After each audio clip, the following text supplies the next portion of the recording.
If there's a sweet spot between the never Kevin and only Kevin forces among House Republicans, it's not likely to reward GOP leader Kevin McCarthy for helping Democrats get things done in the finals days of the current Congress.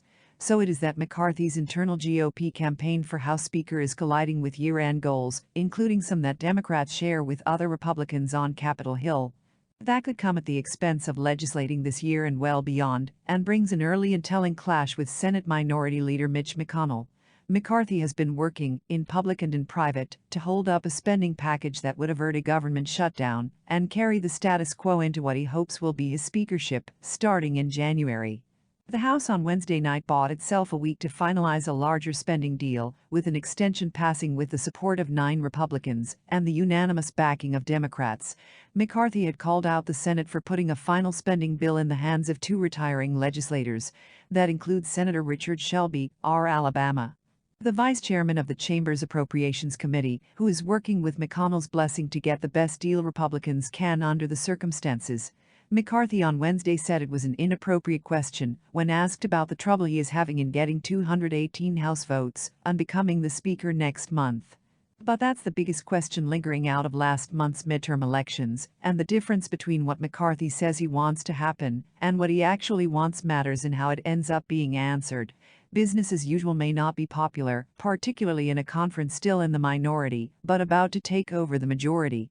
But it's how things get done, as any would-be House Speaker knows.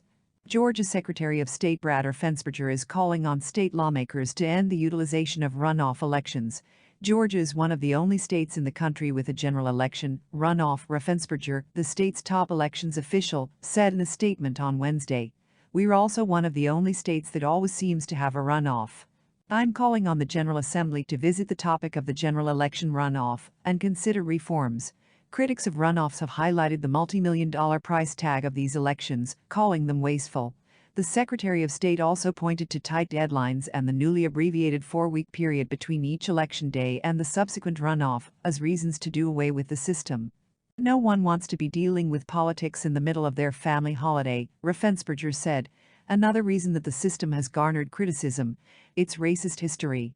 The brainchild of a segregationist legislator in 1964, the runoffs in Georgia were intended to dilute the influence of black voters because they would help prevent a black candidate from winning a race with less than 50% if the field included multiple white candidates who split the other votes.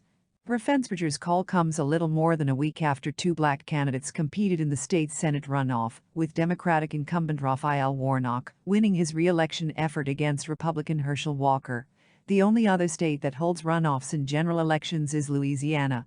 Arkansas Governor Asa Hutchinson, who has confirmed he is weighing a 2024 presidential run, said this week that a third presidential bid from former President Donald Trump would be the worst scenario for Republicans. During an interview with the Associated Press published Tuesday, Hutchinson said that he plans to decide early next year whether or not to run for the White House.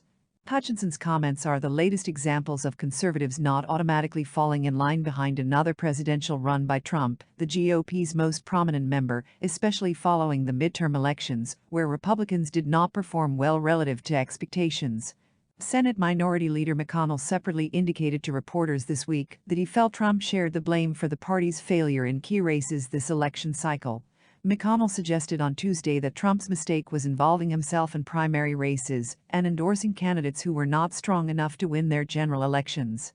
Look at Arizona and New Hampshire and the challenging situation in Georgia as well. I do think we have an opportunity to relearn one more time that we have to have quality candidates to win, McConnell said. Our ability to control a primary outcome was quite limited in 2022 because the support of the former president proved to be very decisive in these primaries. So, my view was, do the best you can with the cards you're dealt, he said.